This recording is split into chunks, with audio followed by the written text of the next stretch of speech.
अब यो गगन थापालाई त्यो अनुहार देखाउने ठाउँमा राख्नुहुन्न भनेर अर्को साथी आएर लड्यो हो नि त। अनि मलाई त्यहाँ हराइदियो, त्यसपछि आएर काङ्ग्रेसको बागडोर सम्हालेको। मेरो अनुहार भएको देखिएको कारणले गर्दाखेरि भोट नआएको। तपाईँहरूले राजनीतिक असहमति राख्न पाउनुहुन्छ, भोलि अधिवेशनमा आउनुहोस्, मलाई हराइदिनुहोस् न बाबा। विशेष महाधिवेशन गरेर गगन थापाले आफ्नो अनुहार चाहिँ अगाडि ल्याएको हुनाले गर्दा यो पटक काङ्ग्रेसमा मत नआएको हो। हामी सिधा के भन्थ्यौँ भने चाँडोभन्दा चाँडो अधिवेशन गरिदिनुहोस्, त्यो अधिवेशन फ्री एन्ड फेयर गरिदिनुहोस्। म सभापति उम्मेदवार हो, तपाईँहरूमध्ये को लड्ने लड्नुहोस्, आउनुहोस्, लडौँ भन्थे।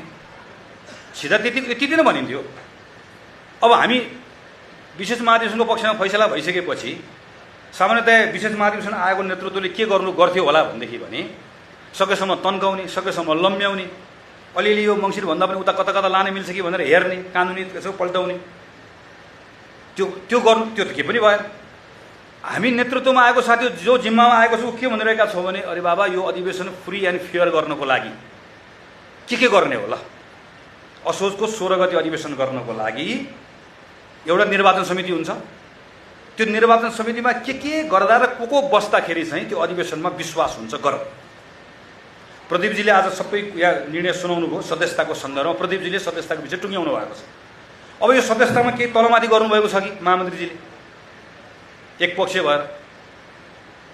किनभने त्यहाँ त प्रकाश स्नेहीजी र योगेनजी सबै विशेषवाला हुनुहुन्छ। त्यसो हो भनेदेखि ल कसलाई बनाउने हो? बनाऊ, उहाँलाई राखेर सदस्यताको एउटा छानबिन समिति बनाऊ, सक्यो। अरू बाँकी रहेको चाहिँ केही संयन्त्र बनाउनु पर्ने हो। किनकि यो बिचमा मलाई लाग्छ श्रावणको 7 गते मेरो आदरणीय नेता शेखर कोइरालासँग कुराकानी भयो। श्रावणको 8 गते कहिले लाग्छ मलाई आदरणीय नेता पूर्णबहादुर खड्कासँग कुराकानी भयो। म दुवैजना नेताप्रति मेरो हार्दिक सम्मान छ, किनकि उहाँहरूले पार्टीभित्रको एकता होस् भन्ने कुरामा प्रयास गर्नुभयो र अहिले पनि गरिराख्नु भएको छ, म विश्वास राख्छु। किनकि त्यो एउटा सदास्यता मैले पाउँथेँ र त्यो कुराकानी गर्दै गर्दाखेरि एकजना नेताको एउटा कुरा रह्यो, एकजना नेताको एउटा कुरा रह्यो। त्यो कुराकानी छलफल हुँदै गर्दाखेरि ल ठिक छ, यसमा थप छलफल गरौँ, म साथीहरूसँग कुराकानी गर्छु। संयन्त्र बनाउने अर्कै, जुन संयन्त्रले चाहिँ अधिवेशनलाई सबै कुरा हेर्ने तयार छु, हामी सबै तयार छौँ। खालि एउटै कुरा मात्रै नगरौँ भन्ने कुरा थियो मेरो, जुन अहिले पनि छ। विशेष महाधिवेशनमा सहभागी नहुनु भएको थुप्रै नेताहरू अहिले यहाँ हुनुहुन्छ, अगाडिको रोमा हुनुहुन्छ, यहाँ हुनुहुन्छ। त्यो बेलामा विशेष महाधिवेशन नगरौँ भनेर भन्नुभयो। विशेष महाधिवेशनमा सहभागी हुनु भएन, विशेष महाधिवेशन भयो।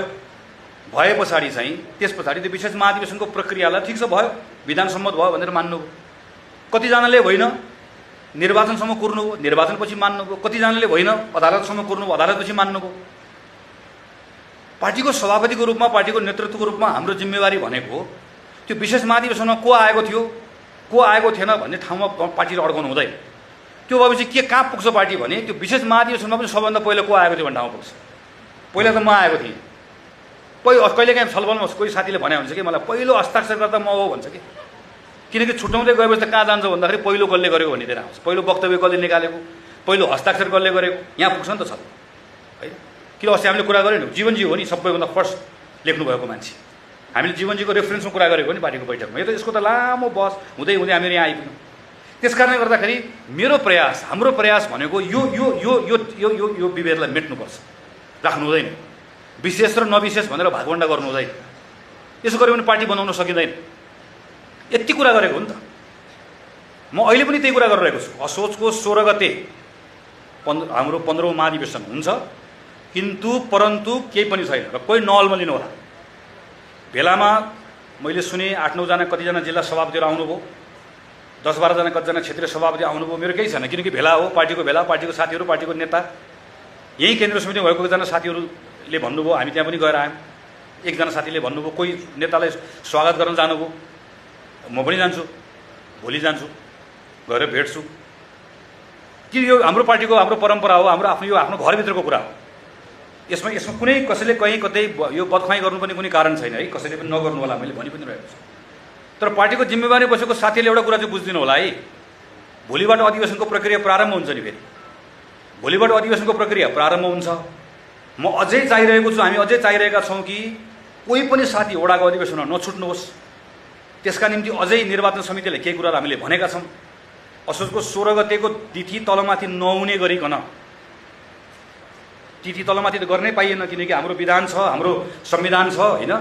मिल्दैन। त्यस विशेष अधिवेशनको निर्णय छ, कुनै कुराले मिल्दैन, अदालतले त्यो कुरालाई कोर्ट गरेको छ, मिल्दैन। तर बढी अझै पनि साथीहरू नछुट्नुहोस् है भन्ने कुराको लागि के गर्न सकिन्छ, कति फ्लेक्सिबल हुन सकिन्छ बनिदिनु पर्यो भनेर मैले आग्रह गरेँ। आज हामीले केन्द्रीय समितिको तर्फबाट आग्रह गऱ्यौँ, त्यो त्यहाँ छ। तर जो साथी क्षेत्रको सभापति हुनुहुन्छ, वडाको सभापति हुनुहुन्छ, जिल्लाको सभापति हुनुहुन्छ, तपाईँहरूले राजनीतिक असहमति राख्न पाउनुहुन्छ, भोलि अधिवेशनमा आउनुहोस्, मलाई हराइदिनुहोस् न बाबा, तर अधिवेशनको प्रक्रियामा भाग लिन्न म चाहिँ रोकिदिन्छु भन्न चाहिँ पाउनुहुन्न। किनकि तपाईँले रोक्नुभयो भने अर्को साथीले जिम्मा लिनुपर्छ, अगाडि त बढाउनु पर्यो। मलाई के भन्नुभएको छ रहेछ भने मेरो अनुहार भएको देखेको कारणले गर्दाखेरि भोट नआएको, मेरो अनुहारको ठाउँमा अरू कसैको अनुहार भएको भए वारवारती भोट आउँछ भनेर पनि भन्नुभएको रहेछ। होला पनि होइन। अब त्यसपछि त्यो अधिवेशनमै त्यही कुरा लिएर गयो हो नि त। विशेष महाधिवेशन गरेर गगन थापाले आफ्नो अनुहार चाहिँ अगाडि ल्याएको हुनाले गर्दा यो पटक काङ्ग्रेसमा मत नआएको हो। अब यो गगन थापालाई त्यो अनुहार देखाउने ठाउँमा राख्नुहुन्न भनेर अर्को साथी आएर लड्यो हो नि त। अनि मलाई त्यहाँ हराइदियो, त्यसपछि आएर काङ्ग्रेसको बागडोर सम्हालेको। यो अधिवेशन यसरी त्यो गर्ने कुराको लागि चाहिँ के हो त, के हुन् कन्डिसन्सहरू, के गऱ्यो भने चाहिँ अधिवेशनमा सबैको सहभागिता हुने हो। अब के गर्दाखेरि चाहिँ सबैलाई फ्योर भएको महसुस हुने हो, सबैलाई ठिक भएको महसुस हुने हो। ती सबै कुरा गर्नको लागि त म राजी छु, हामी राजी छौँ भनेर त भनेको भने छौँ त। अझै पनि त्यसका निम्ति कोसिस। त्यसैले म पार्टीको तल्लो तहमा बसेको साथीहरूलाई यो कुरा अनुरोध गर्न चाहन्छु। आजको दिनमा हामीले गरेको एउटै प्रयास हो, हामी पार्टीभित्र विशेष नविशेष, विशेषमा पनि को कहिले आएको कहिले नआएको भन्ने कुराको आधारमा हिजो 74, 36 काङ्ग्रेस प्रजातान्त्रिक भनेर जुन हाम्रो गुटबन्दीले हामीलाई ध्वस्त बनायो, वर्षौँदेखि चिनिँदै गर्दाखेरि पनि 10 वर्ष भइसक्यो सँगै काम गरेको, अनि त्यो पनि त्यस बेलाको को थियो भनेर सोच्नु पर्यो। अब के हुन्छ हाम्रो यो अहिले राखियो भने के हुन्छ भनेदेखि भने काङ्ग्रेसभित्र वडादेखि नै यो विशेषवाला यो विशेष नगएकोवाला सुरुको गुटबन्दी, अनि यहाँ गुटबन्दी नगरौँ भनेर हुन्छ, तलसम्म जान्छ। यो गुटबन्दीको महारोगबाट यसलाई भत्काउनुपर्छ भन्ने कुराको सन्दर्भमा गरिएको प्रयासका रूपमा पार्टीको साथीहरूले बुझिदिनुहुन्छ भन्ने मैले विश्वास राखेको